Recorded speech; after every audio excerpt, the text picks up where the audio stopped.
Hello friends, welcome to crazy GK trick. दोस्तों, monthly current affair की हमारी series को आगे बढ़ाते हुए आज के इस वीडियो में हम डिस्कस करेंगे अगस्त मंथ के सभी इंपॉर्टेंट करंट अफेयर को। काफ़ी इंपॉर्टेंट वीडियो है, आने वाली एग्जाम में डेफिनेटली आपको इस मंथ से करंट अफेयर जरूर देखने को मिलेगा, तो वीडियो को एंड तक जरूर देखिएगा। अगर आपको देखिए इस वीडियो का या फिर पिछले महीने के करंट अफेयर की PDF डाउनलोड करना है तो आप crazy GK trick application download कर लीजिए, वहाँ पर आपको ऑप्शन मिल जाएगा। तो चलिए बिना किसी देरी के हम लेक्चर को स्टार्ट करते हैं। देखिए हमारा पहला क्वेश्चन आता है, हाल ही में प्रधानमंत्री नरेंद्र मोदी को किस देश के नागरिक सम्मान the grand cross of the order of honour से सम्मानित किया गया है? काफ़ी इंपॉर्टेंट क्वेश्चन है। तो फ्रेंड्स, ग्रीस की राष्ट्रपति कैटरीना एन ने प्रधानमंत्री नरेंद्र मोदी को ग्रीस के दूसरे सबसे बड़े नागरिक सम्मान the grand cross of the order of honour से सम्मानित किया है। किस देश के? ग्रीस के। ये आंसर यहाँ पर सही होगा। प्रधानमंत्री नरेंद्र मोदी को ये सम्मान जो है उनके द्वारा किए गए वैश्विक स्तर पर पर्यावरण संरक्षण और आर्थिक प्रगति के कार्यों के लिए उन्हें दिया गया है। फ्रेंड्स, ये चीज़ भी ध्यान रखिएगा कि ग्रीस की यात्रा करने वाले प्रधानमंत्री नरेंद्र मोदी जो हैं वो दूसरे प्रधानमंत्री हैं। इससे पहले प्रधानमंत्री इंदिरा गांधी ने 1983 में ग्रीस का दौरा किया था।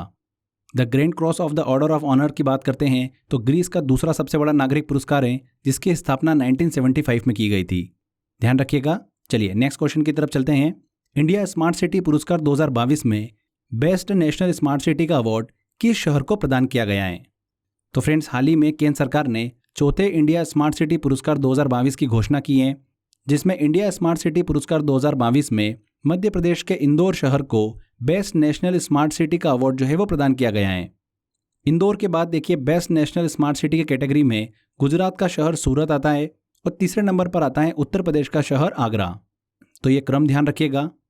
स्मार्ट सिटी मिशन को लागू करने के मामले में मध्य प्रदेश को सर्वश्रेष्ठ राज्य का पुरस्कार भी दिया गया है। वहीं पर ही स्मार्ट सिटी मिशन को लागू करने में केंद्र शासित प्रदेशों में बात करते हैं तो चंडीगढ़ को पहले स्थान पर रखा गया है। स्मार्ट सिटी मिशन का मुख्य उद्देश्य क्या है? देश के 100 शहरों को स्मार्ट शहरों में बदलना। तो ये चीज़ भी ध्यान रखिएगा।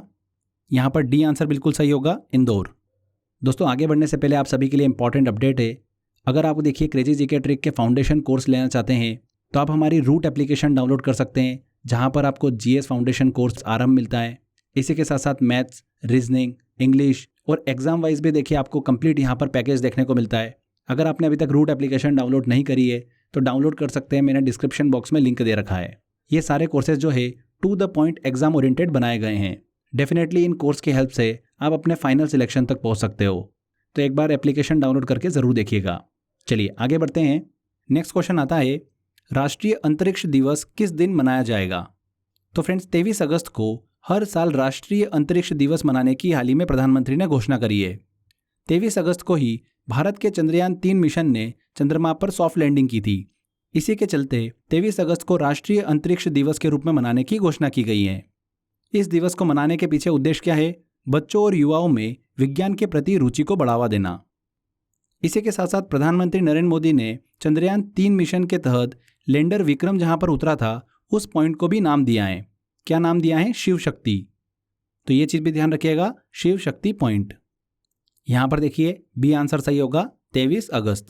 नेक्स्ट क्वेश्चन आता है, हाल ही में IT कंपनी इन्फोसिस ने किसे अपना ग्लोबल ब्रांड एम्बेसडर बनाया है? तो फ्रेंड्स, भारत की दिग्गज देखिए IT कंपनी इन्फोसिस ने स्पेन के टेनिस प्लेयर राफेल नडाल को ग्लोबल ब्रांड एम्बेसडर के रूप में देखिए चुना है। राफेल नडाल जो है इन्फोसिस ब्रांड के साथ इन्फोसिस डिजिटल इनोवेशन के लिए भी 3 साल तक ब्रांड एम्बेसडर के रूप में कंपनी से जुड़े रहेंगे। राफेल नडाल जो है ये किस देश के खिलाड़ी हैं? स्पेन के खिलाड़ी हैं। 22 ग्रैंड स्लैम टेनिस टूर्नामेंट जो है वो जीत चुके हैं।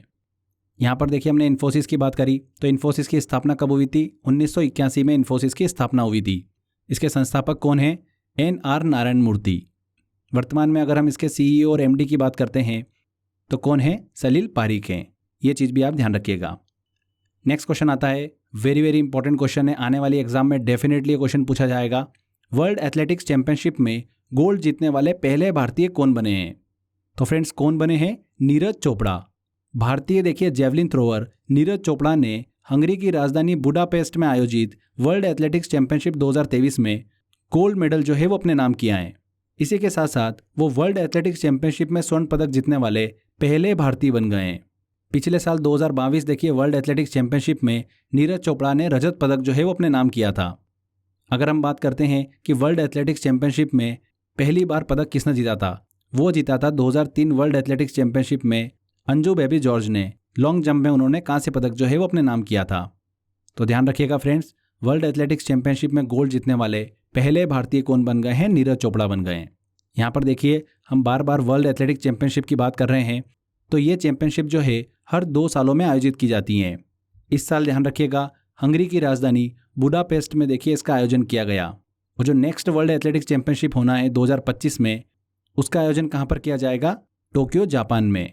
ठीक है फ्रेंड्स, चलिए नेक्स्ट क्वेश्चन की तरफ चलते हैं। बग्वाल मेले या फिर देवीधुरा मेले का संबंध किस राज्य से है? तो फ्रेंड्स, हाल ही में देखिए अभी बग्वाल मेले और देवीधुरा मेले का आयोजन जो है वो अगस्त मंथ में किया गया। कहाँ पर? उत्तराखंड में। वेरी वेरी इंपॉर्टेंट क्वेश्चन है। पिछले साल देखिए एसएससी में क्वेश्चन जो है वो पूछा गया था। कहाँ पर किया जाता है? देखिए, देवीधुरा मेले का आयोजन उत्तराखंड में। उत्तराखंड राज्य के चंपावत जनपद के देवीधुरा में वाराही देवी मंदिर पर हर साल रक्षाबंधन के अवसर पर बग्वाल मेले का आयोजन जो है वो किया जाता है। बग्वाल मेले को ही पत्थर मार मेले के नाम से भी जाना जाता है। बग्वाल मेले के दौरान लोगों के 2 समूह जो है वो एक दूसरे पर पत्थर फेंकते हैं और लकड़ी की बड़ी बड़ी ढालों की मदद से खुद को बचाने की कोशिश भी करते हैं। एक और चीज़ ध्यान रखिएगा, 2022 में उत्तराखंड सरकार द्वारा इस मेले को राजकीय मेले का दर्जा भी दिया गया है। तो ध्यान रखिएगा, बग्वाल मेले को ही देवीधुरा मेले के नाम से जाना जाता है और कहाँ पर आयोजित होता है? उत्तराखंड में। नेक्स्ट क्वेश्चन आता है, महिला फीफा फुटबॉल विश्व कप 2023 का खिताब किसने जीता? काफ़ी इंपॉर्टेंट क्वेश्चन है। देखिए फ्रेंड्स, ऑस्ट्रेलिया एवं न्यूजीलैंड में इस महिला फीफा फुटबॉल विश्व कप 2023 का आयोजन जो है वो किया गया था और इसका खिताब किसने जीता है? स्पेन ने जीता है। इसका फाइनल जो हुआ था, देखिए वो ऑस्ट्रेलिया के सिडनी स्टेडियम में स्पेन और इंग्लैंड के बीच में हुआ था। स्पेन ने इंग्लैंड को 1-0 से हराकर देखिए महिला फीफा फुटबॉल विश्व कप 2023 का खिताब अपने नाम किया है और स्पेन ने पहली बार महिला फीफा फुटबॉल विश्व कप का खिताब अपने नाम किया। इस फाइनल मैच में जो एकमात्र गोल किया है स्पेन की तरफ से, वो देखिए स्पेन की कप्तान ओल्गा कार्मोना ने किया है। इस टूर्नामेंट में सेकंड नंबर पर आए देखिए इंग्लैंड और तीसरे नंबर पर आए ऑस्ट्रेलिया। कुल मिलाकर 32 देखिए टीम ने इसमें पार्टिसिपेट किया था। अगर हम देखिए इस विश्व कप के कुछ इंपॉर्टेंट अवार्ड को डिस्कस करें तो गोल्डन बॉल का अवार्ड जो है, जो कि टूर्नामेंट में सर्वश्रेष्ठ प्रदर्शन करने वाले खिलाड़ी को दिया जाता है, तो वो किसे दिया गया है golden ball award? Aitana Bonmati को, जो कि स्पेन की प्लेयर है। इसके बाद आता है गोल्डन ग्लव अवार्ड। टूर्नामेंट में सर्वश्रेष्ठ गोलकीपर को ये पुरस्कार जो है वो दिया जाता है और 2023 के देखिए महिला फीफा फुटबॉल विश्व कप में ये पुरस्कार दिया गया मैरी इयप्स को। और गोल्डन बूट अवार्ड की बात करते हैं तो गोल्डन बूट अवार्ड उस खिलाड़ी को दिया जाता है जो टूर्नामेंट में सबसे ज़्यादा गोल करता है। तो ये अवार्ड दिया गया है जापान की प्लेयर है हिनाता मियाजावा को। ठीक है, तो ये 3 इंपॉर्टेंट अवार्ड हैं, इनको भी ध्यान रखिएगा।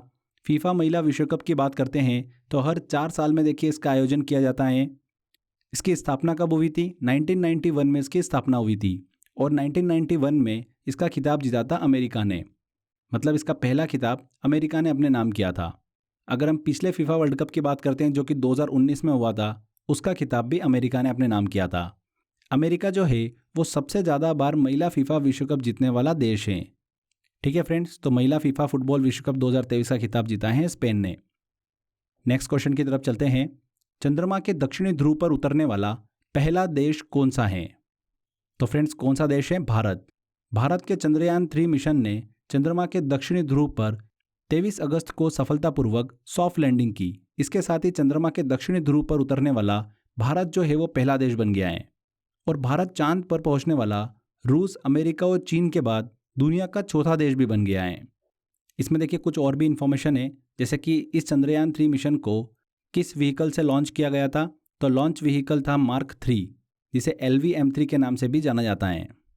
इस चंद्रयान 3 मिशन के देखिए उपकरण की बात करते हैं तो लैंडर और रोवर का नाम आता है। लैंडर का नाम क्या था? विक्रम, और रोवर का नाम ध्यान रखिएगा प्रज्ञान। इस मिशन का मुख्य उद्देश्य क्या है?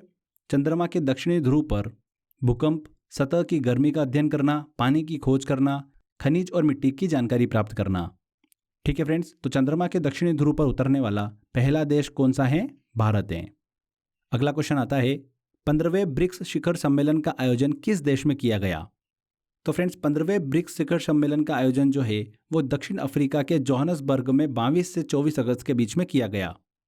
इस दौरान भारत की तरफ से देखिए भारत के प्रधानमंत्री नरेंद्र मोदी ने इस शिखर सम्मेलन में भाग लिया था। देखिए कोविड-19 महामारी के कारण लगातार 3 वर्षों की आभासी बैठक मतलब वर्चुअल मीटिंग के बाद यह पहला ब्रिक्स शिखर सम्मेलन है जो कि नॉर्मल तरीके से आयोजित किया गया। यहाँ पर देखिए फ्रेंड्स, हम ब्रिक्स की बात कर रहे हैं तो ब्रिक्स जो है ये ब्राज़ील, रूस, भारत, चीन और दक्षिण अफ्रीका की अर्थव्यवस्थाओं का एक समूह है जिसकी स्थापना 2009 में हुई थी। ये चीज़ भी ध्यान रखिएगा। चलिए नेक्स्ट क्वेश्चन की तरफ चलते हैं। दूधगाडू बटर फेस्टिवल किस राज्य में मनाया जाता है? किस राज्य में मनाया जाता है? उत्तराखंड में। देखिए फ्रेंड्स, भाद्रपद की संक्रांति को उत्तरकाशी मतलब उत्तराखंड में दूधगाडू बटर फेस्टिवल जो है वो मनाया जाता है। इस उत्सव में ग्रामीण समुदायों के लोग जो है दूध, दही, मक्खन, फल और फूल लेकर कई किलोमीटर तक पैदल चलकर नेर्थुनेर के जंगलों में जाते हैं और वहाँ पर त्यौहार को सेलिब्रेट करते हैं। मान्यताओं के अनुसार इस दिन ग्रामीण जो है वो अपने फसल, पशु और क्षेत्र की खुशहाली के लिए एकत्रित होकर अपने आराध्य देवी देवताओं की पूजा करते हैं और क्षेत्र की खुशहाली के लिए कामना करते हैं। ध्यान रखिएगा फ्रेंड्स, बटर फेस्टिवल जो है किस राज्य में मनाया जाता है? उत्तराखंड में मनाया जाता है। हाल ही में देखिए ये फेस्टिवल सेलिब्रेट किया गया, इसलिए ध्यान रखिएगा उत्तराखंड में सेलिब्रेट किया जाता है। नेक्स्ट क्वेश्चन आता है, इंपॉर्टेंट क्वेश्चन है। 46वें विश्व अंडर 20 कुश्ती चैंपियनशिप 2023 में भारतीय पहलवानों ने कुल कितने पदक अपने नाम किए? तो फ्रेंड्स, विश्व अंडर 20 कुश्ती चैंपियनशिप 2023 का आयोजन जो है इस बार कहाँ पर किया गया? जॉर्डन में किया गया। भारत ने देखिए इस चैंपियनशिप में कुल मिलाकर 14 पदक जो है वो अपने नाम किए हैं। 4 स्वर्ण पदक, 3 रजत और 7 कांस्य पदक। कुल मिलाकर 14 पदक जो है भारत ने अपने नाम किए। डी आंसर यहाँ पर सही होगा। अगर हम देखिए 4 गोल्ड मेडल की बात करते हैं तो किन किन ने देखिए गोल्ड मेडल जीता है? मोहित कुमार ने 61 किलोग्राम भार वर्ग में, प्रिया मलिक ने 74 किलोग्राम भार वर्ग में, अंतिम पंगल ने 53 किलोग्राम भार वर्ग में। ये नाम जरूर ध्यान रखिएगा, इंपॉर्टेंट है। और सविता ने भारत को देखिए गोल्ड मेडल दिलाया है। ये भारत का किसी भी विश्व अंडर 20 कुश्ती चैंपियनशिप का सबसे बेस्ट परफॉर्मेंस है। अगर हम देखिए पदक तालिका की बात करते हैं तो इस चैंपियनशिप में पहले स्थान पर कौन सी कंट्री रही है? ईरान रही है। ठीक है, चलिए नेक्स्ट क्वेश्चन की तरफ चलते हैं। एंटरप्रेन्योरशिप चैलेंज 2022-23 किसने अपने नाम किया है? तो फ्रेंड्स, अरुणाचल प्रदेश राज्य की हाउस ऑफ मैकनॉक की संस्थापक निन्ना लेगो ने एंटरप्रेन्योरशिप चैलेंज 2022-23 का खिताब अपने नाम किया है। यहाँ पर हमने हाउस ऑफ मैकनॉक की बात करी तो यह हस्तनिर्मित आभूषणों और जैविक खाद्य पदार्थों को बनाने वाली एक कंपनी है जिसमें कपड़ों, आभूषणों से लेकर प्रिजर्वेटिव मुक्त खाद्य पदार्थ जैसे कि स्मोक्ड चाय, जंगली शहद, अचार और औषधि जड़ी बूटियों के साथ साथ मसालों को भी बनाया जाता है। तो ध्यान रखिएगा, एंटरप्रेन्योरशिप चैलेंज 2022-23 खिताब किसने जीता है? निन्ना लेगो ने। नेक्स्ट क्वेश्चन की तरफ चलते हैं। हार्वर्ड विश्वविद्यालय द्वारा जॉर्ज लैडली पुरस्कार किसे प्रदान किया गया? किसे प्रदान किया गया फ्रेंड्स?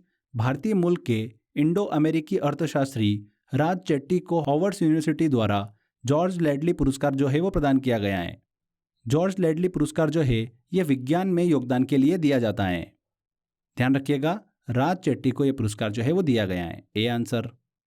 अगला क्वेश्चन आता है, चर्चा में रही नमो 108 किस पुष्प की प्रजाति है? किस पुष्प की प्रजाति है? कमल, लोटस। ए आंसर यहाँ पर सही होगा। केंद्रीय विज्ञान एवं प्रौद्योगिकी राज्य मंत्री जो हैं डॉक्टर जितेंद्र सिंह, उन्होंने राष्ट्रीय वनस्पति अनुसंधान संस्था लखनऊ द्वारा विकसित कमल के पुष्प की एक नई प्रजाति का शुभारंभ किया है। इस कमल का नाम जो है वो क्या रखा गया है? नमो 108, क्योंकि इस नए कमल में 108 पंखुड़ियां हैं, इसलिए इसका नाम जो है नमो 108 रखा गया है। ये नमो 108 कमल की जो प्रजाति हैं ये मार्च से दिसंबर तक खिलती हैं और पोषक तत्वों से बिल्कुल भरपूर होती हैं। इसी के साथ साथ डॉक्टर जितेंद्र सिंह ने घृत कुमारी एलोवेरा की एक नई प्रजाति जो है उसका भी शुभारंभ किया है। यहाँ पर हमने राष्ट्रीय वनस्पति अनुसंधान संस्था की बात करी थी, नेशनल बॉटनिकल रिसर्च इंस्टीट्यूट की। ये जीव विज्ञान एवं टेक्सोनॉमी के क्षेत्र से जुड़ा हुआ एक अनुसंधान केंद्र है जिसका मुख्यालय कहाँ पर है? लखनऊ में। ठीक है फ्रेंड्स, यहाँ पर ए आंसर बिल्कुल सही होगा, कमल। फुटबॉल के लीग कप 2023 का खिताब किसके द्वारा जीता गया? तो फ्रेंड्स, किसके द्वारा जीता गया है? इंटर मियामी ने देखिए इस खिताब को अपने नाम किया है। अमेरिकी फुटबॉल क्लब इंटर मियामी ने पहली बार इस लीग का खिताब जो है वो अपने नाम किया है। अर्जेंटीना फुटबॉल टीम के जो कैप्टन हैं लियोनल मेसी, वो अमेरिकी फुटबॉल क्लब इंटर मियामी के देखिए खिलाड़ी हैं और लियोनल मेसी को ही लीग कप के बेस्ट प्लेयर का अवार्ड भी दिया गया है। ध्यान रखिएगा, इंटर मियामी ने इस किताब को अपने नाम किया है। अगर हम लीग कप की बात करते हैं तो ये एक वार्षिक एसोसिएशन फुटबॉल प्रतियोगिता है जो कि संयुक्त राष्ट्र अमेरिका और कनाडा में आयोजित की जाती है। इसकी शुरुआत कब हुई थी? 2019 में हुई थी। ठीक है फ्रेंड्स, चलिए नेक्स्ट क्वेश्चन की तरफ चलते हैं। मालाबार युद्ध अभ्यास 2023 का आयोजन किस देश में किया गया? तो फ्रेंड्स, मालाबार युद्ध अभ्यास 2023 का आयोजन जो है, मतलब इसके 27वें संस्करण का आयोजन जो है वो ऑस्ट्रेलिया के पूर्वी तट पर किया गया। कहाँ पर? ऑस्ट्रेलिया में। सी आंसर यहाँ पर सही होगा।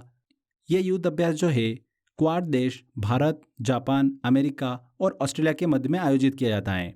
इस युद्ध अभ्यास में भारतीय नौसेना के 2 युद्धपोत INS सह्याद्री और INS कोलकाता समंदर ने देखिए पार्टिसिपेट किया था। इंपॉर्टेंट चीज़ ये निकल कर आती है कि ऑस्ट्रेलिया ने देखिए पहली बार मालाबार युद्ध अभ्यास की मेजबानी करी है। ठीक है फ्रेंड्स, तो ध्यान रखिएगा, मालाबार युद्ध अभ्यास 2023 का आयोजन कहाँ पर किया गया? ऑस्ट्रेलिया में। नेक्स्ट क्वेश्चन आता है, हाल ही में चर्चा में रहा हिलेरी तूफान ने किस महाद्वीप को प्रभावित किया? तो किस महाद्वीप को प्रभावित किया? उत्तरी अमेरिका महाद्वीप। ये आंसर यहाँ पर सही होगा। देखिए क्वेश्चन इसलिए इंपॉर्टेंट है, हिलेरी तूफान जो है लगभग 84 वर्षों बाद दक्षिणी कैलिफोर्निया में आने वाला पहला उष्णकटिबंधीय तूफान है। इस तूफान के कारण दक्षिणी कैलिफोर्निया में काफ़ी ज़्यादा नुकसान जो है वो देखने को मिला। ये तूफान जो है प्रशांत महासागर से प्रारंभ हुआ जो कि दक्षिणी पश्चिमी संयुक्त राज्य अमेरिका तक पहुंचा। हिलेरी तूफान की बात करते हैं तो ये एक प्रकार का हरिकेन उष्णकटिबंधीय चक्रवात है जो कि अटलांटिक महासागर और उत्तर पूर्वी प्रशांत महासागर में आते हैं। अगर हम मेजर ट्रॉपिकल साइक्लोन मतलब उष्णकटिबंधीय चक्रवात की बात करते हैं तो वो कौन कौन से हैं? हरिकेन है, टाइफून है, तो इन चीज़ का भी आप नाम ध्यान रखिएगा। नेक्स्ट क्वेश्चन की तरफ चलते हैं। चर्चा में रहा Indira Gandhi memorial tulip garden किस राज्य में स्थित है? देखिए क्यों चर्चा में रहा। हाल ही में Indira Gandhi memorial tulip garden को एशिया के सबसे बड़े पार्क के रूप में वर्ल्ड बुक ऑफ रिकॉर्ड्स में दर्ज किया गया, इसीलिए देखिए काफ़ी ज़्यादा सुर्खियों में रहा। कहाँ पर स्थित है ये? जम्मू कश्मीर के श्रीनगर में। ये आंसर यहाँ पर सही होगा। यह ट्यूलिप गार्डन जो है लगभग 30 हेक्टेयर क्षेत्र में फैला हुआ है जिसमें 68 विशिष्ट ट्यूलिप किस्मों के 15 लाख से ज़्यादा फूल जो है वो मौजूद हैं।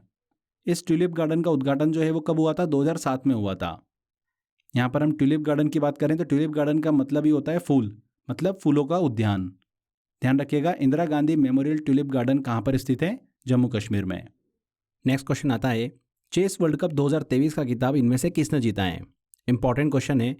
तो फ्रेंड्स, चेस वर्ल्ड कप 2023 का खिताब जीता है मैग्नस कार्लसन ने।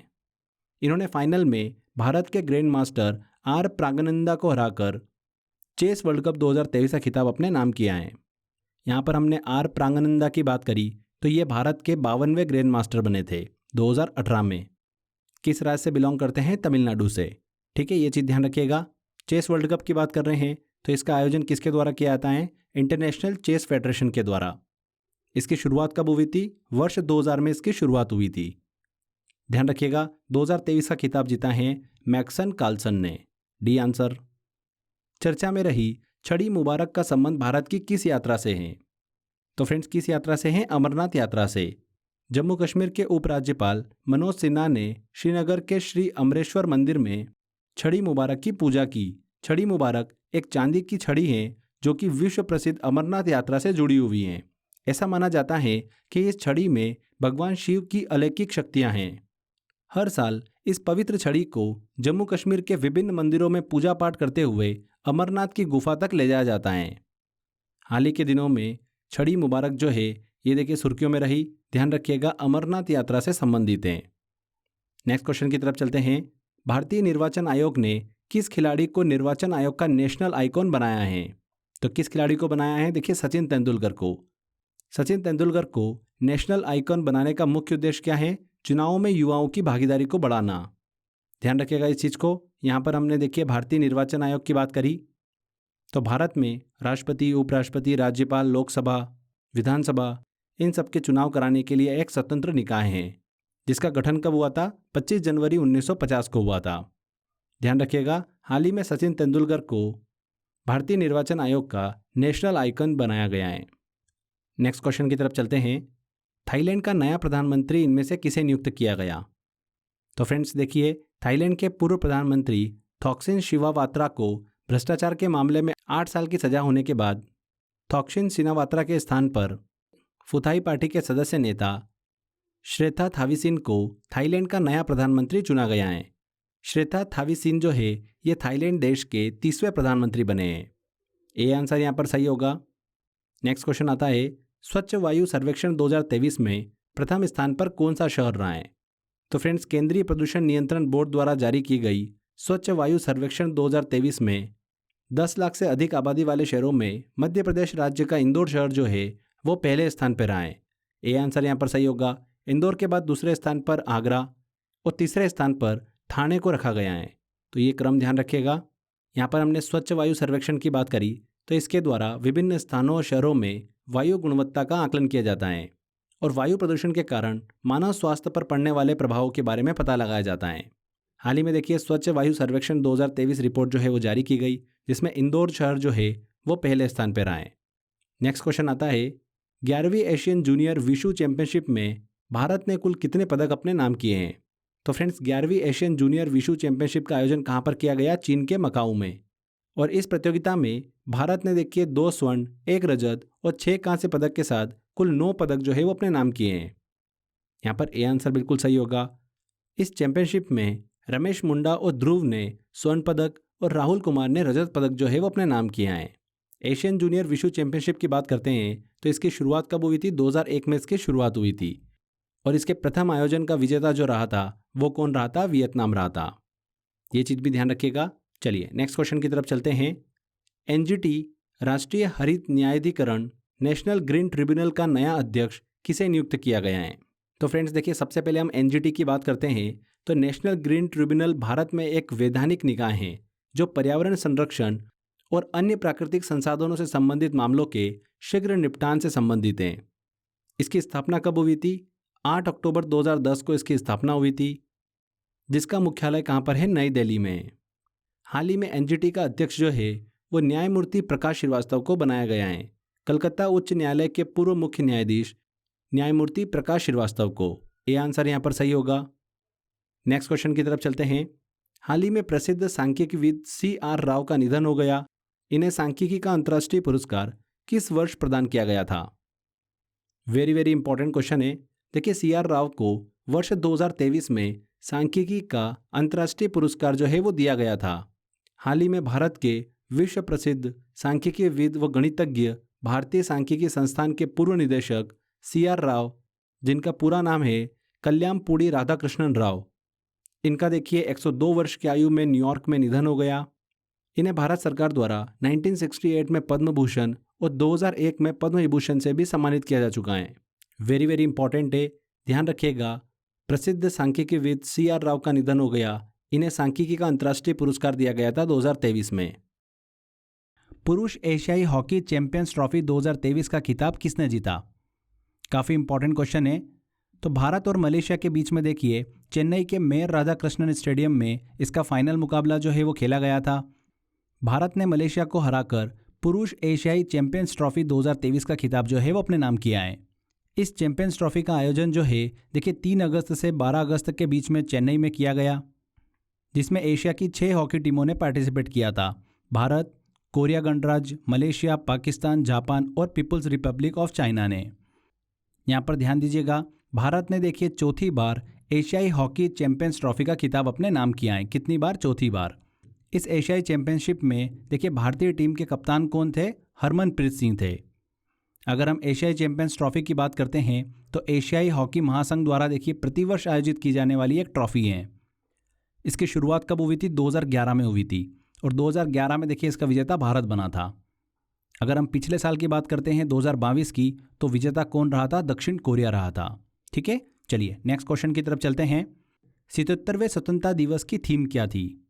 तो फ्रेंड्स, इस साल देखिए भारत ने अपना 77वां स्वतंत्रता दिवस जो है वो सेलिब्रेट किया। इस बार की थीम क्या थी? Nation first always first. Very very important है, ए आंसर यहाँ पर सही होगा। इस स्वतंत्रता दिवस पर भारत के देखिए संस्कृति मंत्रालय द्वारा हर घर तिरंगा अभियान भी चलाया गया था। तो ध्यान रखिएगा, भारत ने इस साल 77th इंडिपेंडेंस डे जो है वो सेलिब्रेट किया, जिसकी थीम थी nation first always first. Next question आता है, इसरो के पहले सोलर मिशन का नाम क्या रखा गया है? तो फ्रेंड्स, क्या रखा गया है? आदित्य L1। देखिए आदित्य L1 जो है ये एक अंतरिक्ष यान है जिसका मिशन क्या है, सूर्य का अध्ययन करना। यह सूर्य का अध्ययन करने वाला पहला भारतीय अंतरिक्ष मिशन है। हाल ही में देखिए इसरो द्वारा देश के पहले सोलर मिशन आदित्य L1 को लॉन्च करने के लिए तैयारी जो है वो पूरी कर ली है। इस सैटेलाइट को श्री हरिकोटा स्थित सतीश धवन अंतरिक्ष केंद्र से देखिए लॉन्च किया जाएगा। अभी तक दुनिया भर से 22 सूर्य मिशन जो है वो भेजे जा चुके हैं। आदित्य L1 में कुल 7 उपकरणों को देखिए स्थापित किया गया है। ये सैटेलाइट जो है अर्थ से 15 लाख किलोमीटर की दूरी पर L1 के पास होलो ऑर्बिट में स्थापित किया जाएगा। इस ऑर्बिट से हर वक्त देखिए सूरज जो है वो दिखाई देता है। तो ध्यान रखिएगा फ्रेंड्स, इसरो के पहले सोलर मिशन का नाम क्या है, आदित्य L1 है। हाल ही के दिनों में काफ़ी सुर्खियों में रहा। चलिए नेक्स्ट क्वेश्चन की तरफ चलते हैं। प्रो पंजा लीग का पहला सीजन किसने जीता है? तो फ्रेंड्स सबसे पहले बात करें कि प्रो पंजा लीग है क्या, तो ये एक पेशेवर भारतीय आर्म रेसलिंग लीग है। हाल ही में देखिए इस लीग के पहले सीजन का फाइनल जो है दिल्ली के इंदिरा गांधी इंडोर स्टेडियम में देखिए आयोजित किया गया, जिसमें कोच्चि कैडी ने किराक हैदराबाद को देखिए हराकर प्रो पंजा लीग के पहले सीजन का खिताब जो है वो अपने नाम किया है। इस लीग के पहले सीजन में कुल 6 टीमों ने देखिए पार्टिसिपेट किया था, जिसमें कोच्चि कैडी ने देखिए इस लीग को अपने नाम किया है। ए आंसर यहाँ पर बिल्कुल सही होगा। नेक्स्ट क्वेश्चन की तरफ चलते हैं। आईसीसी द्वारा जुलाई माह की देखिए ICC women's player of the month किसे चुना गया है? तो फ्रेंड्स ऑस्ट्रेलिया महिला क्रिकेट खिलाड़ी एशले गार्डनर को आईसीसी द्वारा जुलाई माह के लिए women's player of the month चुना गया है। सी आंसर सही होगा। वहीं पर देखिए इंग्लैंड क्रिकेट टीम के खिलाड़ी क्रिस वॉक्स को ऑस्ट्रेलिया के खिलाफ एशेज सीरीज में बेहतरीन प्रदर्शन करने के लिए जुलाई माह का देखिए ICC men's player of the month चुना गया है। ये दोनों चीज़ें ध्यान रखिएगा, महिलाओं में एशले गार्डनर और पुरुषों में इंग्लैंड के खिलाड़ी क्रिस वॉक्स को दिया गया है। ICC player of the month जो है ये आईसीसी द्वारा प्रत्येक माह में दिया जाने वाला पुरस्कार है। लास्ट मंथ देखिए जून में किसे दिया गया था? पुरुषों में बात करें तो वरेंदु हसरंगा को, जो कि श्रीलंकाई खिलाड़ी हैं, और महिलाओं में एशले गार्डनर को ही दिया गया था पिछले माह भी। ठीक है, ये जरूर ध्यान रखिएगा कि ऑस्ट्रेलिया की खिलाड़ी हैं। नेक्स्ट क्वेश्चन की तरफ चलते हैं। हाल ही में कांडला कुंटा अल्लाहा का निधन हो गया। किस वर्ष इन्हें पद्मश्री प्रदान किया गया था? इम्पॉर्टेंट है, इसलिए इम्पॉर्टेंट है कि देखिए 2021 में इन्हें पद्मश्री से सम्मानित किया गया था और हाल ही में इनका निधन हो गया। तेलुगु और संस्कृत भाषा के देखिए विद्वान कांडला कुंटा अल्लाहा का निधन 93 वर्ष की उम्र में हैदराबाद में हुआ। इन्होंने तेलुगु और संस्कृत भाषाओं पर 15 से अधिक किताबें जो है वो लिखी हैं। तो ध्यान रखिएगा पद्मश्री से इन्हें कब सम्मानित किया गया था? 2021 में। नेक्स्ट क्वेश्चन की तरफ चलते हैं। भारतीय जीवन बीमा निगम का प्रबंध निदेशक किसे नियुक्त किया गया है? तो friends financial services institution bureau की सिफारिश के बाद भारतीय जीवन बीमा निगम का देखिए प्रबंध निदेशक श्रीमती आईपे मिनी के स्थान पर आर दोराईस्वामी को देखिए नियुक्त किया गया है। यहाँ पर ए आंसर बिल्कुल सही होगा। आर दोराईस्वामी की बात करें तो ये 1 सितंबर 2023 के बाद से देखिए अपना कार्यभार जो है वो संभालेंगे और कब तक रहेंगे? अगस्त 2026 तक। यहाँ पर हम LIC की बात कर रहे हैं तो LIC देखिए भारत की सबसे बड़ी जीवन बीमा कंपनी है, लाइफ इंश्योरेंस कंपनी है, जिसकी स्थापना कब हुई थी? 1 सितंबर 1956 में इसकी स्थापना हुई थी। वर्तमान में देखिए LIC के अध्यक्ष कौन है, ये जरूर ध्यान रखिएगा, सिद्धार्थ मोहंती हैं। नेक्स्ट क्वेश्चन की तरफ चलते हैं। UEFA चैंपियंस लीग 2023 का खिताब इनमें से किसने जीता है? तो फ्रेंड्स किसने जीता है? मैनचेस्टर सिटी ने। ए आंसर सही होगा। तुर्की के देखिए इस्तांबुल में खेले गए UEFA चैंपियंस लीग 2023 के फाइनल में मैनचेस्टर सिटी ने इंटर मिलान को देखिए 1-0 से हराकर इस लीग का खिताब जो है वो अपने नाम किया है। मैनचेस्टर सिटी की तरफ से देखिए एकमात्र गोल जो है वो किसने करा है? रॉड्रिगो ने किया। यहाँ पर हम UEFA की बात कर रहे हैं तो देखिए यूरोप में शीर्ष फुटबॉल क्लब के लिए यूरोपीय फुटबॉल संघ द्वारा आयोजित एक वार्षिक क्लब फुटबॉल प्रतियोगिता है, जिसकी शुरुआत कब हुई थी? 1955 में इसकी शुरुआत हुई थी।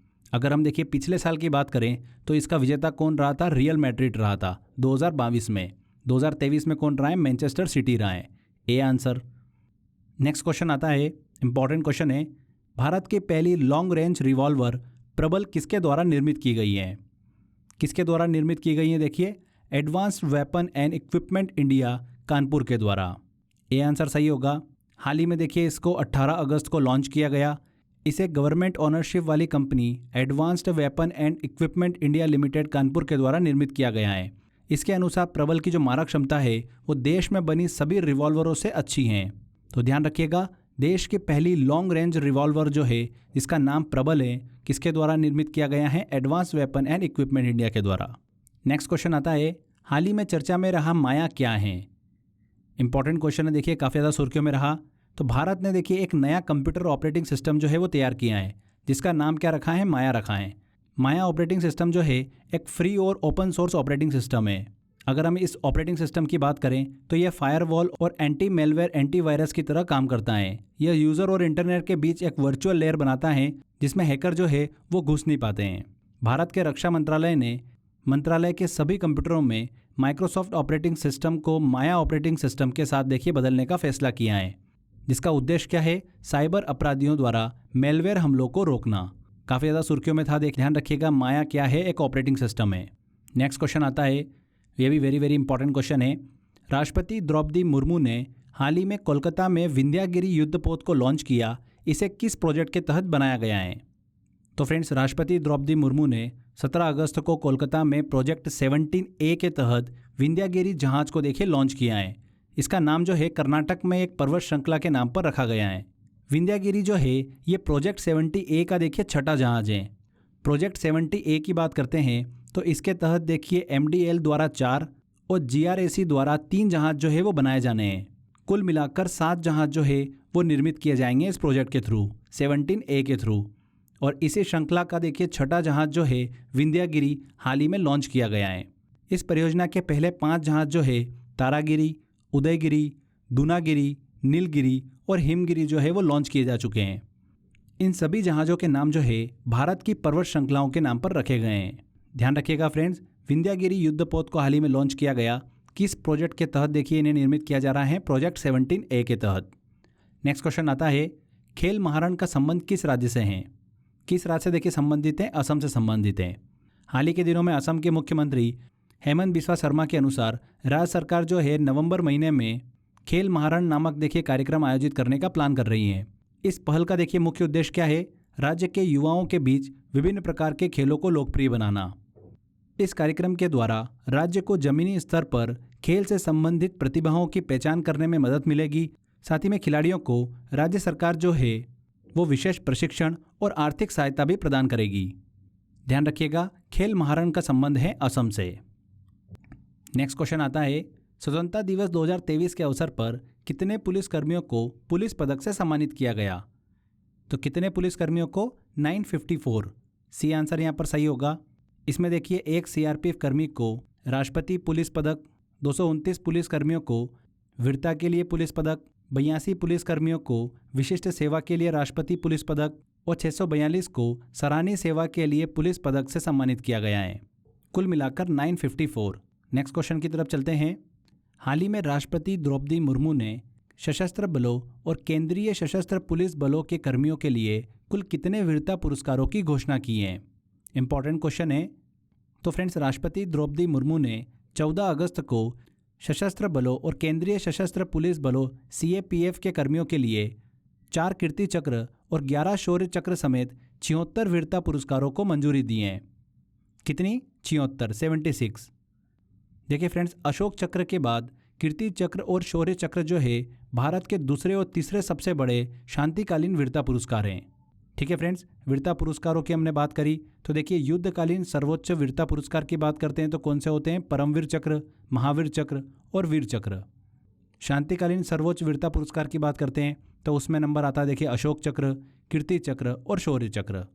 अगर हम इन पुरस्कारों का वीरता का क्रम देखें तो सबसे पहले परमवीर चक्र आता है, फिर अशोक चक्र, महावीर चक्र, कीर्ति चक्र, वीर चक्र और शौर्य चक्र। तो ये सीक्वेंस होता है इसका, ये भी आपको पता होना चाहिए। चलिए नेक्स्ट क्वेश्चन की तरफ चलते हैं। हाल ही में आर्थर C क्लार्क पुरस्कार किसने जीता है?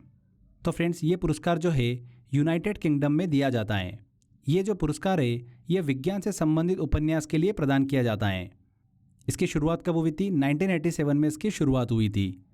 हाल ही में नेड ब्यूमन को उनके उपन्यास वेनोमॉस लंपसुकेर के लिए आर्थर C क्लार्क पुरस्कार 2023 जो है वो दिया गया है। ये जो उपन्यास है पारिस्थितिकी पतन के ऊपर देखिए लिखा गया है। ये जरूर ध्यान रखिएगा कि यह विज्ञान से संबंधित उपन्यास के लिए प्रदान किया जाता है और ब्रिटेन से संबंधित है। नेक्स्ट क्वेश्चन की तरफ चलते हैं। हाल ही में चर्चा में रहा हाइड्रोपोनिक्स क्या हैं? तो हाइड्रोपोनिक्स क्या है? देखिए फ्रेंड्स, फसल की एक तकनीक है। केंद्रीय कृषि और किसान कल्याण मंत्री ने लोकसभा में पौधे उगाने की हाइड्रोपोनिक्स विधि के महत्व को बताया है। हाइड्रोपोनिक्स मिट्टी के बिना पानी में पौधों को उगाने की एक तकनीक है। इस तकनीक में पौधों के लिए जो भी आवश्यक खनिज और उर्वरक होते हैं वो पानी के माध्यम से उसे दिए जाते हैं। वर्तमान में देखिए इस तकनीक का उपयोग जो है मुख्य रूप से शहरी खेती, छत पर बागवानी और व्यावसायिक खेती के लिए किया जाता है। हाल ही में भारतीय बागवानी अनुसंधान संस्था ने कोकोपीट का उपयोग कर मतलब नारियल के छिलके का उपयोग कर हाइड्रोपोनिक्स का एक प्रकार जो है कोकोपोनिक्स उसे विकसित किया है। इस कोकोपोनिक्स का उपयोग जो है मृदा रहित फसलों के लिए किया जाता है। ऐसे ही क्वेश्चन एग्जाम में पूछे जाते हैं। हाइड्रोपोनिक्स क्या है? एक फसल की तकनीक है। नेक्स्ट क्वेश्चन की तरफ चलते हैं। 15 अगस्त 2023 को प्रधानमंत्री ने लाल किले से कौन सी योजना की घोषणा करी है? कौन सी योजना की घोषणा करी है? विश्वकर्मा कौशल सम्मान योजना। सी आंसर यहाँ पर सही होगा। प्रधानमंत्री ने देश में विश्वकर्मा कौशल सम्मान योजना को शुरू करने का ऐलान किया है। योजना की शुरुआत जो है सितंबर महीने में विश्वकर्मा जयंती के अवसर पर की जाएगी। इस योजना के द्वारा देश के छोटे कामगारों और कारीगरों की आर्थिक मदद जो है वो की जाएगी। जैसे उन्हें ट्रेनिंग प्रोवाइड की जाएगी, एडवांस टेक्निक की जानकारी दी जाएगी, स्किल से जुड़े सभी प्रकार की मदद जो है वो प्रदान की जाएगी। इस योजना का उद्देश्य क्या है? भारत में एमएसएमई उद्योग को बढ़ावा देना और पारंपरिक कारोबार के लिए संस्थागत सहयोग देना, जिसकी मदद से वो अपना जीवन स्तर जो है वो सुधार सकते हैं। इस योजना के लिए सरकार जो है 13,000 से लेकर 15,000 करोड़ रुपए का निवेश करेगी। तो ध्यान रखिएगा, प्रधानमंत्री ने लाल किले से विश्वकर्मा कौशल सम्मान योजना की घोषणा की। नेक्स्ट क्वेश्चन आता है, इनमें से किस समुदाय द्वारा नवरोज नववर्ष मनाया जाता है? किस समुदाय द्वारा देखिए नवरोज नववर्ष मनाया जाता है? पारसी समुदाय द्वारा। पारसी समुदाय नवरोज नववर्ष को शांति, समृद्धि और प्रेम के प्रतीक के रूप में मनाता है। हाल ही में देखिए अगस्त के दूसरे सप्ताह में नवरोज नववर्ष का पर्व जो है वो देखिए सेलिब्रेट किया गया। पुरानी कथाओं के अनुसार पारसी समुदाय के लोग जो है वो नवरोज का पर्व जो है राजा जमशेद की याद में मनाते हैं। ये त्यौहार जो है पारसी सांस्कृतिक वाले देश जैसे कि भारत, ईरान, इराक, अफगानिस्तान और मध्य एशिया के कुछ हिस्से में मनाया जाता है। ध्यान रखिएगा, बी आंसर यहाँ पर सही होगा। पारसी समुदाय द्वारा नवरोज नववर्ष का त्यौहार जो है वो मनाया जाता है। नेक्स्ट क्वेश्चन आता है, मेटा जीनोम सीक्वेंसिंग टेक्नोलॉजी का उपयोग किस क्षेत्र में किया जाता है? तो friends, Meta genome sequencing technology का उपयोग जो है रोगाणु सर्वेक्षण में किया जाता है। कोविड-19 के बाद वैज्ञानिकों ने जीनोम सीक्वेंसिंग का उपयोग जो है वो देखिए प्रारंभिक चरण में करना शुरू कर दिया है। पिछले साल एम्पोक्स वायरस को महामारी न बनने देने में जीनोम सीक्वेंसिंग का देखिए अहम योगदान था। ये पद्धति जो है हमें बीमारियों से बचाने, उससे लड़ने और उसके खिलाफ वैक्सीन बनाने में मदद करती हैं। हाल ही के दिनों में देखिए सुर्खियों में थी, मेटा जीनोम सीक्वेंसिंग टेक्नोलॉजी का उपयोग किया जाता है रोगाणु सर्वेक्षण में। नेक्स्ट क्वेश्चन की तरफ चलते हैं। यूके संसद के हाउस ऑफ लॉर्ड्स द्वारा सशक्त महिला आइकॉन पुरस्कार किसे प्रदान किया गया है? किसे दिया गया है फ्रेंड्स? लेखिका और नई दिल्ली सोशल वर्कर एसोसिएशन की सचिव मायरा ग्रोवर को यूके संसद के हाउस ऑफ लॉर्ड्स द्वारा महिला आइकॉन पुरस्कार से सम्मानित किया गया है। यह पुरस्कार मायरा ग्रोवर को महिलाओं के मानसिक कल्याण के लिए किए गए कार्यों के लिए प्रदान किया गया है। एक चीज़ और ध्यान रखिएगा, हाल ही में मायरा ग्रोवर द्वारा द इवॉल्विंग माइंडसेट पुस्तक जो है वो लिखी गई है। ये चीज़ भी आप ध्यान रखिएगा। चलिए नेक्स्ट क्वेश्चन की तरफ चलते हैं। केंद्रीय अप्रत्यक्ष कर और सीमा शुल्क बोर्ड CBIC का नया अध्यक्ष किसे नियुक्त किया गया है? काफ़ी इंपॉर्टेंट क्वेश्चन है। CBIC का देखिए यहाँ पे फुल फॉर्म होता है central board of indirect taxes and custom.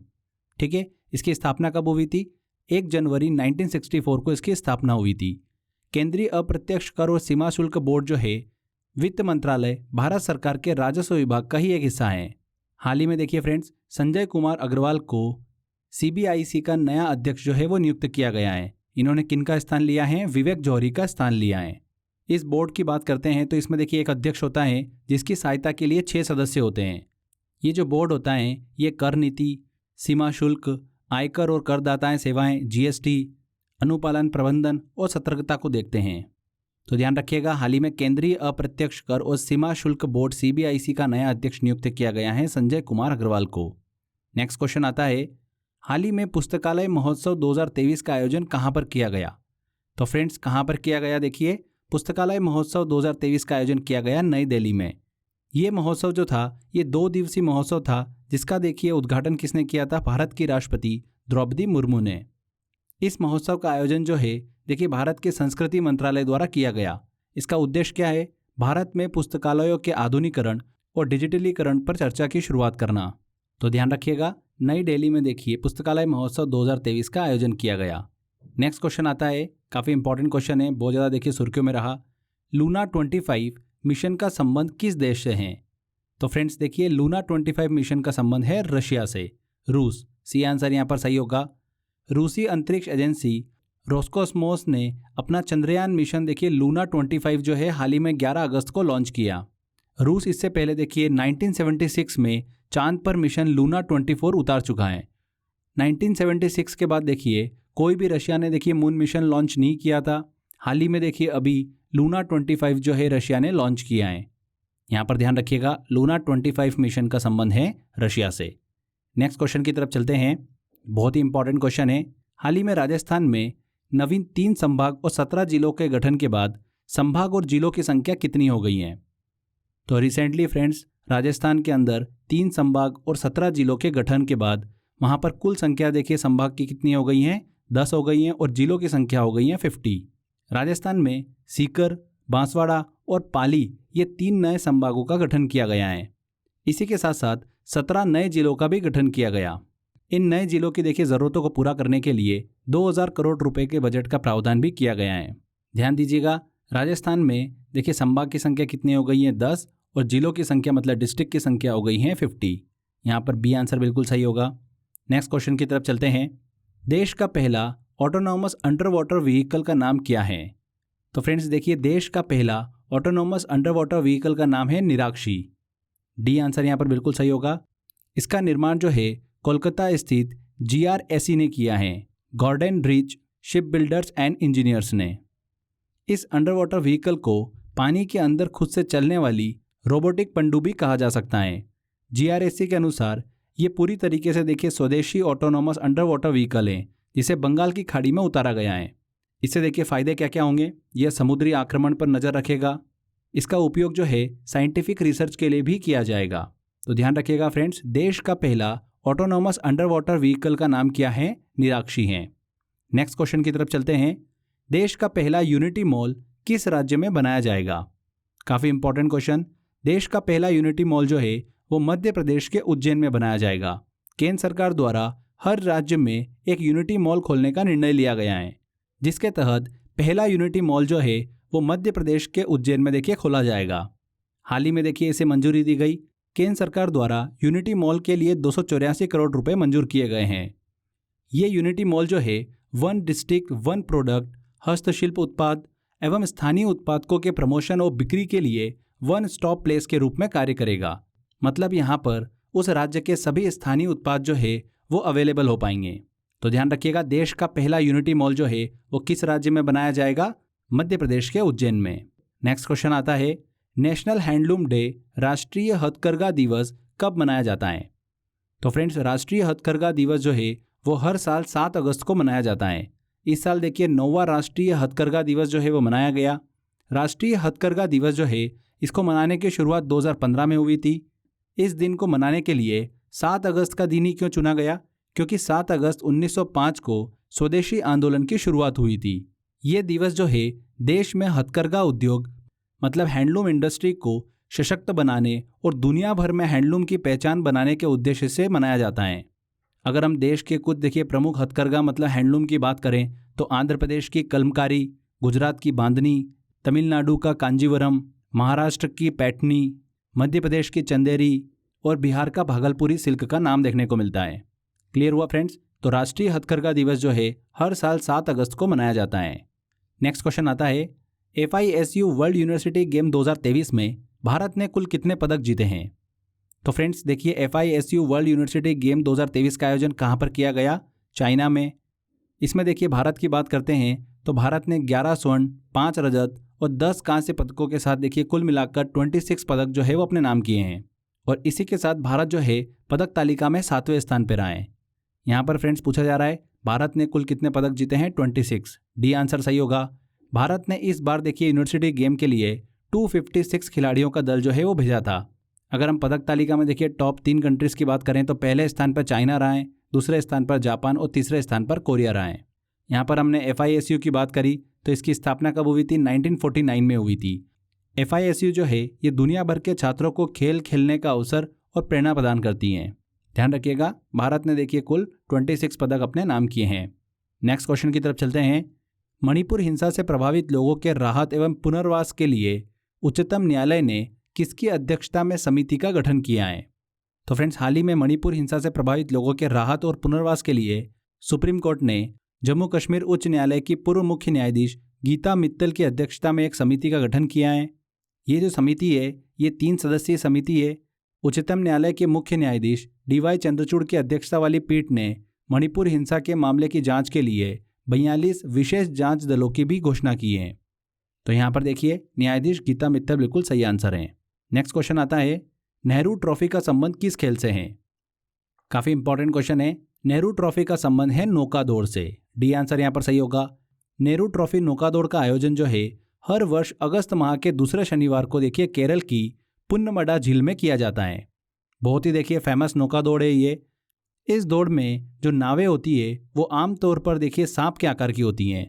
इन सांप के आकार की नावों को चुंदन वल्लम के नाम से भी जाना जाता है, जो कि लगभग 100 फीट तक लंबी होती हैं। इस साल 2023 में 69वीं नेहरू ट्रॉफी नौका दौड़ प्रतियोगिता का आयोजन किया गया।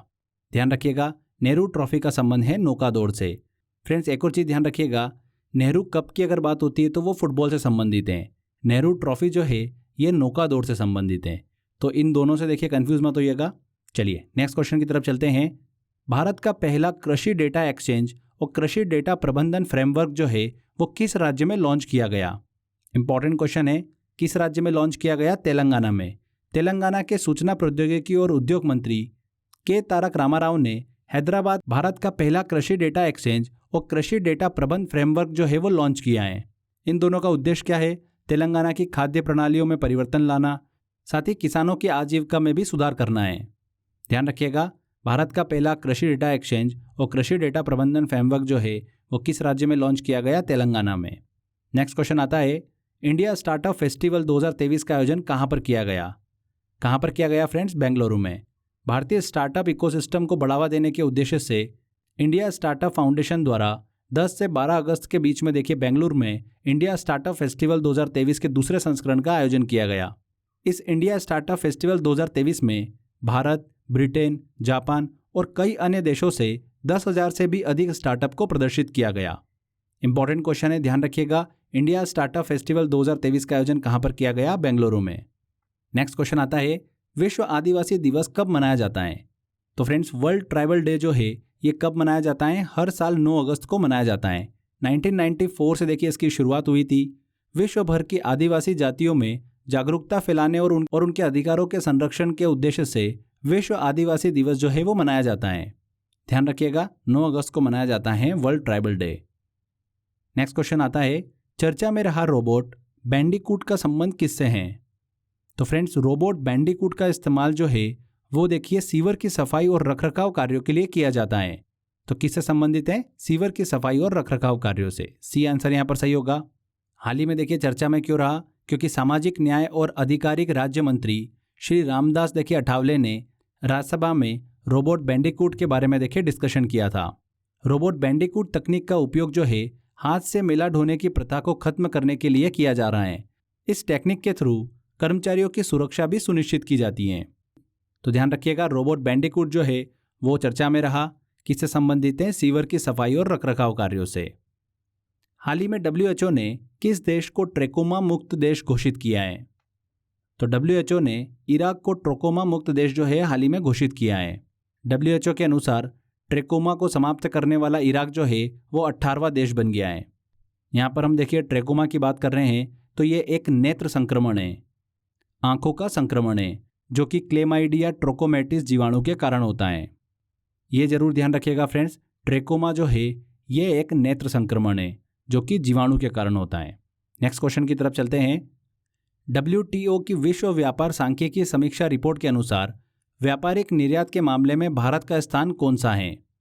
तो इस रिपोर्ट के अनुसार व्यापारिक निर्यात मतलब मर्चेंडाइज एक्सपोर्ट की बात करें तो उस मामले में भारत को 18वें स्थान पर रखा गया है। इसी के साथ साथ सेवा निर्यातकों की सूची की बात करें तो फ्रेंड्स भारत 309 अरब डॉलर के निर्यात और वैश्विक सेवा व्यापार हिस्सेदारी में 4.4% के साथ देखिए 7वें स्थान पर आए। तो ये चीज़ भी ध्यान रखिएगा। यहाँ पर देखिए हमने WTO की बात करी तो इसकी स्थापना कब हुई थी? 1995 में हुई थी, जिसका मुख्यालय कहाँ पर स्थित है? जिनेवा, स्विट्जरलैंड में। चलिए नेक्स्ट क्वेश्चन की तरफ चलते हैं। हाल ही में चर्चा में रहा अरास डोर्रा गैस फील्ड विवाद किन देशों के मध्य हैं? तो फ्रेंड्स अरास डोर्रा गैस फील्ड विवाद जो है ये किन देशों से संबंधित है? सऊदी अरब, कुवैत और ईरान से। देखिए फ्रेंड्स हाल ही में सऊदी अरब और कुवैत ने विवादित अरास डोर्रा गैस फील्ड पर अपने अधिकार का दावा किया है। ऑफशोर गैस फील्ड जिसे ईरान में अराश या कुवैत और सऊदी अरब में डोर्रा के नाम से जाना जाता है, लंबे समय से देखिए तीनों देशों के बीच विवाद का केंद्र बिंदु रहा है। ये विवाद जो है ऑयल फील्ड को लेकर 1960 से चल रहा है, जब ईरान और कुवैत ने अपने अपने स्तर पर अलग अलग कंपनियों को तेल खनन का अधिकार जो है वो प्रदान किया था। तो ध्यान रखिएगा अराश डोर्रा गैस फील्ड विवाद जो है ये किन से संबंधित है? सऊदी अरब, कुवैत और ईरान से। नेक्स्ट क्वेश्चन की तरफ चलते हैं। जल जीवन सर्वेक्षण 2023 की फ्रंट रनर श्रेणी में प्रथम स्थान पर कौन सा जिला रहा है? तो फ्रेंड्स जल जीवन सर्वेक्षण 2023 की फ्रंट रनर श्रेणी में प्रथम स्थान पर जम्मू कश्मीर का श्रीनगर रहा है। इस सर्वेक्षण के तहत अक्टूबर 2022 से जून 2023 तक देश भर के विभिन्न जिलों का देखिए उनकी जल आपूर्ति और प्रबंध प्रणालियों का मूल्यांकन जो है वो किया गया। ध्यान रखिएगा श्रीनगर को देखिए पहले स्थान पर रखा गया है। यहाँ पर देखिए जल जीवन मिशन की बात करी हमने तो 15 अगस्त 2019 को प्रधानमंत्री नरेंद्र मोदी द्वारा देखिए इसे घोषित किया गया था। इसका उद्देश्य क्या है? वर्ष 2024 तक भारत के प्रत्येक ग्रामीण परिवार के लिए पानी की पहुंच को सुनिश्चित करना। ठीक है फ्रेंड्स, चलिए नेक्स्ट क्वेश्चन की तरफ चलते हैं। देवधर ट्रॉफी 2023 का खिताब इनमें से किसने जीता है? काफ़ी इंपॉर्टेंट देखिए क्वेश्चन है। फाइनल जो हुआ था देखिए देवधर ट्रॉफी का वो साउथ जोन और ईस्ट जोन के बीच में हुआ था और साउथ जोन ने फाइनल मैच में ईस्ट जोन को देखिए 45 रन से हराकर 9वीं बार देवधर ट्रॉफी का खिताब अपने नाम किया है। साउथ जोन के देखिए कप्तान कौन थे? मयंक अग्रवाल। और ईस्ट जोन के कप्तान थे सौरभ तिवारी। देवधर ट्रॉफी की बात करते हैं तो भारत का देखिए एक लिस्ट एक घरेलू क्रिकेट टूर्नामेंट है। इसका नाम जो है DB देवधर, जो कि भारतीय क्रिकेट के ग्रैंड ओल्ड मैन के रूप में भी जाने जाते हैं, उनके नाम पर रखा गया था। इसका पहला संस्करण जो है 1973 और 74 में खेला गया था। अगर हम देवधर ट्रॉफी के देखिए लास्ट एडिशन की बात करते हैं तो 2019-20 में देखिए इसका आयोजन हुआ था। तब चैंपियन कौन बनी थी? इंडिया बी बनी थी। तो ये चीज़ भी ध्यान रखिएगा। 2023 के देवधर ट्रॉफी का खिताब जीता है साउथ जोन ने। नेक्स्ट क्वेश्चन आता है, ये भी बहुत ही इंपॉर्टेंट क्वेश्चन है। हाल ही में लोकमान्य तिलक राष्ट्रीय पुरस्कार किसे प्रदान किया गया है?